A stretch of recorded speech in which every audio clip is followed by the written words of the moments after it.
মার্চের দ্বিতীয় সপ্তাহের শুরুতে নির্বাচন কমিশন ভোট ঘোষণার অপেক্ষা।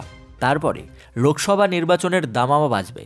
তার আগে অবশ্যই বিভিন্ন সংস্থা তাদের ওপিনিয়ন পোলের ফল প্রকাশ করছে। সর্বশেষ ইন্ডিয়া টিভি সিএনএক্স তাদের ফল প্রকাশ নিয়ে হাজির হয়েছে। আর সেখানে বলা হয়েছে, এখনই এই মুহূর্তে নির্বাচন হলে প্রধানমন্ত্রী নরেন্দ্র মোদীর নেতৃত্বাধীন ন্যাশনাল ডেমোক্রেটিক অ্যালায়েন্স উত্তরপ্রদেশে ৮০টি আসনের মধ্যে ৭৮টি আসনে ক্লিন সুইপ করতে পারে। বাকি ২টি আসন ইন্ডিয়া ব্লকের তরফে সমাজবাদী পার্টিতে যেতে পারে। সমীক্ষায় বলা হয়েছে, বিজেপির নেতৃত্বাধীন এনডিএ ৫৩.১৬% ভোট পেতে পারে। তুলনায় ইন্ডিয়া ব্লক পেতে পারে ৩২.৫৭% ভোট। সেখানে বিএসপি ১০.৪৩% ভোট এবং নির্দল সহ অন্যান্যরা পেতে পারে ৩.৮৪% ভোট। এমনটাই কিন্তু খবর।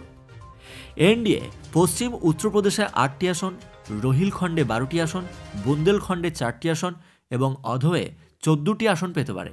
এছাড়াও এনডিএ দোয়াবে ১৩টির মধ্যে ১২টি আসনে জিতবে। একটি আসন পেতে পারে ইন্ডিয়া ব্লক। অন্যদিকে পূর্বাঞ্চলে ২৯টি আসনের মধ্যে এনডিএ পেতে পারে ২৮টি আসন। ইন্ডিয়া ব্লক পেতে পারে মাত্র একটি আসন।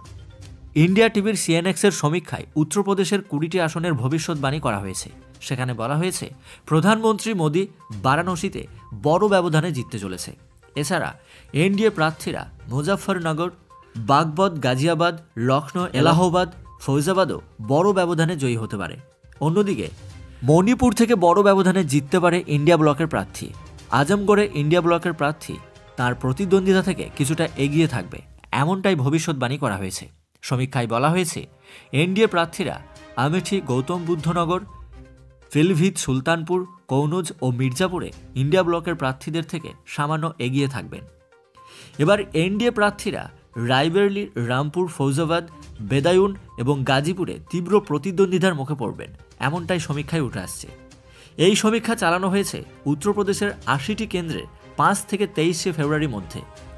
এর আগে গত ডিসেম্বরের শেষের দিকে বিভিন্ন সংস্থার করা ওপিনিয়ন পোলে বলা হয়েছিল, উত্তরপ্রদেশে ৮০টি আসনের মধ্যে এনডিএ পেতে পারে ৭৩ থেকে ৭৫টি আসন। কংগ্রেস ও সমাজবাদী পার্টি পেতে পারে ৪টি আসন। এই মুহূর্তে ইন্ডিয়া ব্লকে শুধুমাত্র এসপি ও কংগ্রেস রয়েছে। অন্যদিকে এনডিএতে রয়েছে বিজেপি, আরএলডি, আপনা দল সোনেলাল, নিষাদ পার্টি এবং এসবিএসপির মতো দলগুলি।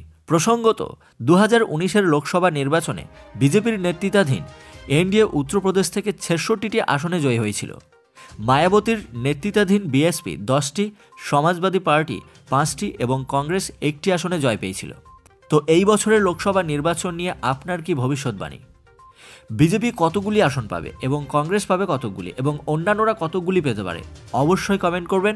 ভিডিওটি ভালো লাগলে একটি লাইক করবেন এবং ২০২৪-এ লোকসভা নির্বাচনে কোন দল জিতবে অবশ্যই বিস্তারিত কমেন্ট করবেন। আর এই ধরনের লেটেস্ট ট্রেন্ডিং আপডেট সবার প্রথম দেখার জন্য চ্যানেলটিকে সাবস্ক্রাইব করে পাশে বেল আইকনটি প্রেস করে অল নোটিফিকেশনটিকে ক্লিক করে আমাদের সঙ্গে থাকবেন।